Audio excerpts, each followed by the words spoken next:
Welcome to study अड्डा Delhi. Study अड्डा दिल्ली पे आप सभी का हार्दिक स्वागत है, अभिनंदन है। आज है 22 मार्च। 22 मार्च से जितने भी इंपॉर्टेंट करंट अफेयर रहेंगे, नो डाउट इस वीडियो में हम लोग डीपली डिस्कस करेंगे। इसलिए आपको वीडियो शुरू से लेके लास्ट तक देखना है ताकि आपका कोई भी करंट अफेयर मिस ना हो।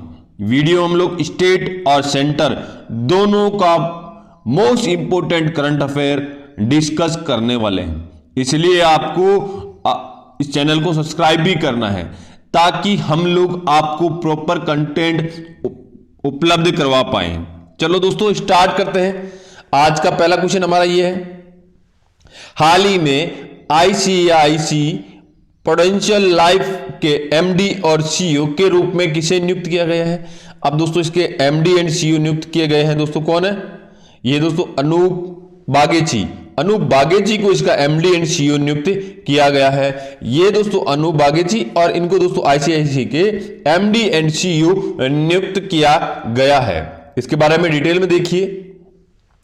आईसीआईसीआई प्रूडेंशियल लाइफ इंश्योरेंस के वर्तमान एमडी एंड सीईओ है एनएस कन्नर, जो जून 2023 के अंदर दोस्तों, ठीक है, जून 2023 में अपना रिटायरमेंट हो रहा है, इस सेवानिवृत्ति होने जा रही है।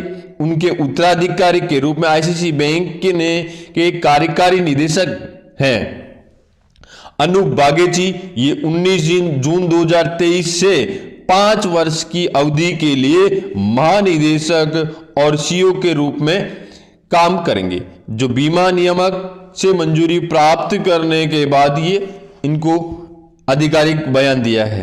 एक सहज संक्रमण सुनिश्चित करने के लिए आवश्यक मंजूरी के अधीन बागेची को 1 मई 2023 से कार्यकारी निदेशक और मुख्य कार्य पर नियुक्त किया गया है। इस घोषणा को आईसीआईसी प्रूडेंशियल लाइफ इंश्योरेंस ने की है, जिसने बोर्ड नॉमिनेशन और रिम्यूनरेशन कमेटी की सिफारिश के आधार पर बागेची को नियुक्ति को मंजूरी दी है। नेक्स्ट, हाल ही में किसने सैन्य प्लेटफॉर्म से मानव कारक इंजीनियरिंग पर कार्यशाला का आयोजन किया है? ये किसने किया है दोस्तों? ये किया है दोस्तों आपके डीआरडीओ, डिफेंस रिसर्च ऑर्गेनाइजेशन ने इसकी घोषणा की है। ठीक है, डीआरडीओ डिफेंस रिसर्च ऑर्गेनाइजेशन, ठीक है, ये इसकी डीआरडीओ के चेयरमैन। ठीक है, अब दोस्तों बात है 15 मार्च को नई दिल्ली के रक्षा स्टाफ के मुख्य सेनापति अनिल चौहान, ठीक है, सैन्य प्लेटफॉर्म कारक इंजीनियरिंग के पर 2 दिवसीय कार्यशाला का उद्घाटन किया है। नेक्स्ट, हाल ही में अंतर्राष्ट्रीय वन दिवस कब मनाया गया? अब अंतर्राष्ट्रीय वन दिवस दोस्तों हाल ही में 21 मई को मार्च को मनाया गया है। 21 मार्च को अंतर्राष्ट्रीय वन दिवस मनाया गया है। इसका क्या उद्देश्य है? तो दोस्तों इंटरनेशनल डे ऑफ फॉरेस्ट मनाया गया 21 मार्च। इसका उद्देश्य है कि हमारे जीवन में मुख्य उद्देश्य कि सभी प्रकार के, इसका मुख्य उद्देश्य क्या है? सभी प्रकार के वनों के महत्व के बारे में जागरूकता बढ़ाना। ये दिन वनों के बाहर सभी प्रकार वनों और पेड़ों के महत्व के बारे में जागरूकता बढ़ाना और वर्तमान और भविष्य की पीढ़ी के लाभ के साथ समुदाय के बीच मूल्यों के महत्व और पृथ्वी पर जीवन चक्र को संतुलित करने के लिए वनों के योगदान के बारे में जागरूकता बढ़ाने के लिए मनाया जा रहा है।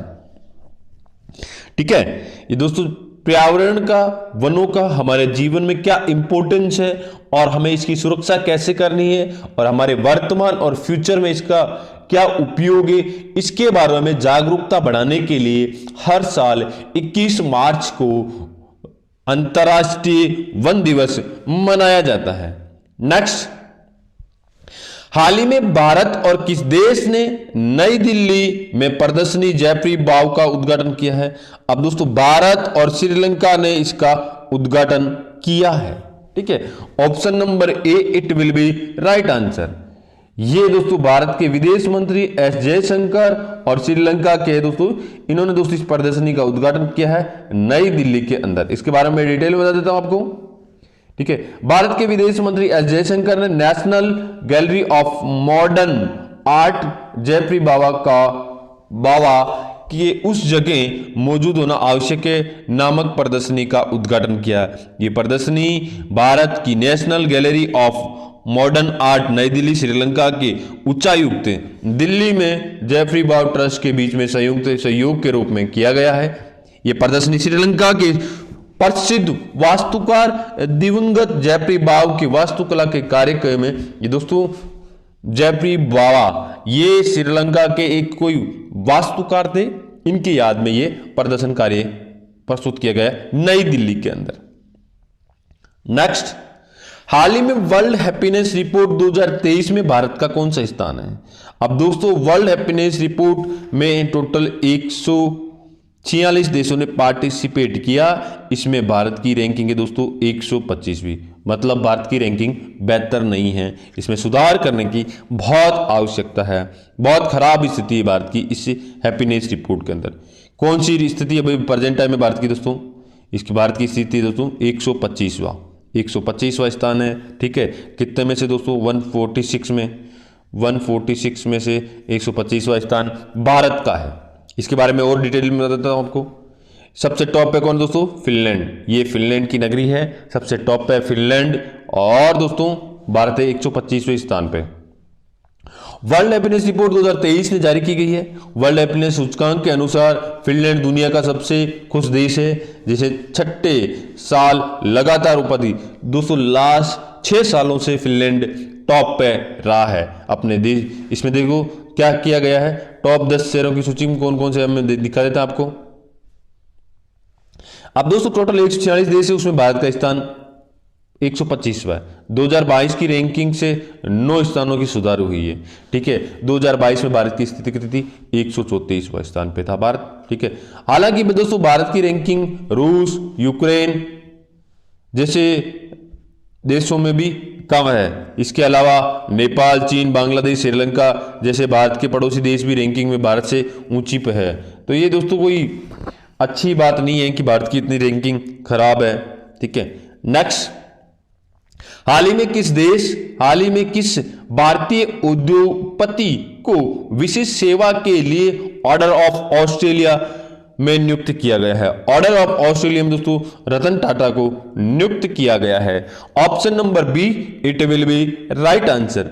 भारतीय उद्योगपति है रतन टाटा, इनको दोस्तों ऑस्ट्रेलिया का ऑर्डर ऑफ नियुक्त किया गया है, ठीक है। इसके बारे में डिटेल में दिखाता हूं मैं आपको। ये दोस्तों हमारे भारतीय उद्योगपति रतन टाटा, ठीक है, शोधकर्ताओं ने दुनिया के लोगों को खुशी का पता लगाने के लिए दोस्तों ये तो उसका है।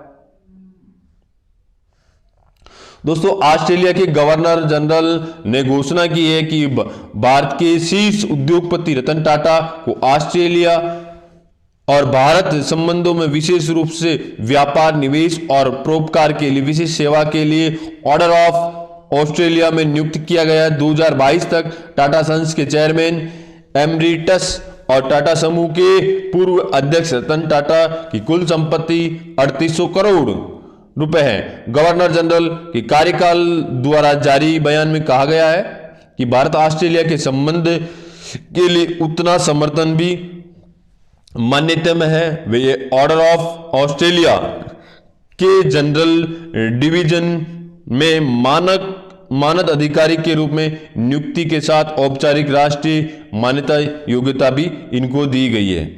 नेक्स्ट, हाल ही में किसे भारत पेट्रोलियम कॉर्पोरेशन के अध्यक्ष के रूप में नियुक्त किया गया है?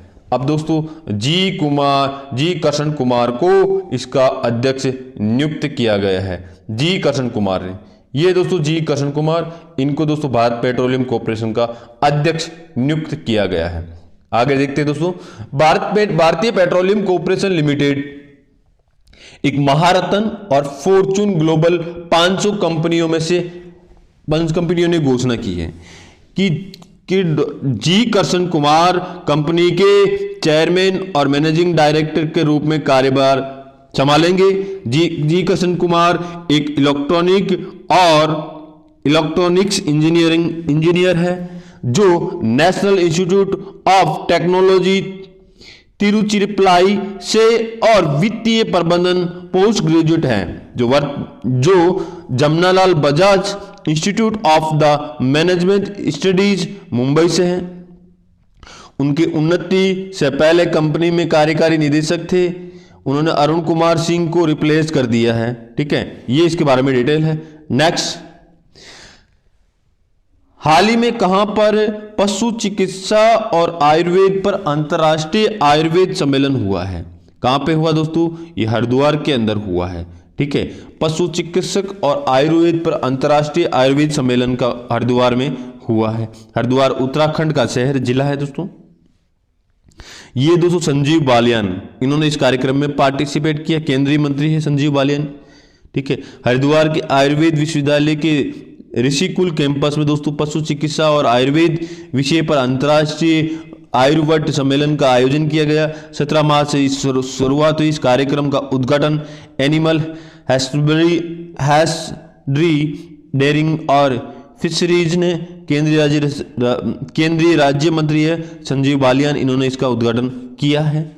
नेक्स्ट, हाल ही में किस राज्य सरकार ने 19 नए जिले बनाने की घोषणा की है?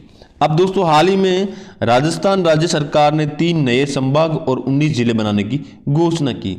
पाली, बांसवाड़ा, सिक्कर, इन 3 को नया संभाग बनाया गया है।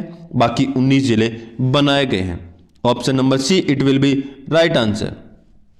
ये दोस्तों राजस्थान के मुख्यमंत्री श्रीमान अशोक गहलोत, इनको जादूगर भी कहा जाता है, और इन्होंने ही दोस्तों राजस्थान में 19 नए जिले बनाने की घोषणा की है और 3 नए संभाग बनाए जाएंगे। ठीक है, इसके बारे में आपको डिटेल में बता देता हूं। राजस्थान के मुख्यमंत्री श्रीमान अशोक जी गहलोत ने दोस्तों 19 नए जिले बनाने की घोषणा की है।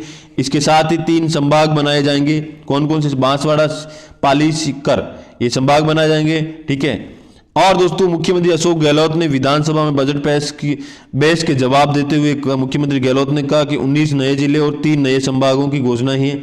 इन जिलों और जरूरतों की आपूर्ति के लिए 2000 करोड़ रुपए के बजट का भी प्रावधान किया है इस बजट में। नेक्स्ट एंड लास्ट, हाल ही में प्रधानमंत्री नरेंद्र मोदी ने ग्लोबल मिलेट्स का सम्मेलन का उद्घाटन कहां किया है? प्रधानमंत्री ने दोस्तों ग्लोबल मिलेट्स सम्मेलन का उद्घाटन किया है नई दिल्ली के अंदर। इसका उद्देश्य है दोस्तों बाजरा का अंतर्राष्ट्रीय बाजार और बाजरा को बढ़ावा देने के लिए इसका उद्घाटन किया गया है नई दिल्ली के अंदर। पीएम मोदी इग्नोरेट्स ग्लोबल मिलेट्स, ठीक है, conference in Pusa new Delhi के अंदर इसका उद्घाटन किया गया है। इसके बारे में डिटेल में देखिए। प्रधानमंत्री जी नरेंद्र मोदी जी ने 18 मार्च को ग्लोबल मिलेट्स श्री अन्न सम्मेलन का उद्घाटन किया। इस अवसर पर सभा को भी संबोधित किया। सम्मेलन में विभिन्न देशों के कृषि मंत्री, अंतर्राष्ट्रीय वैज्ञानिक के पोषण विशेषज्ञ, स्वास्थ्य विशेषज्ञ, स्टार्टअप नेता, हितकारियों ने भाग लिया है। चलो दोस्तों आज के लिए इतना ही। ये मेरा वीडियो कैसा लगा प्लीज लाइक, कमेंट, शेयर करके जरूर बताइए। Thanks for watching.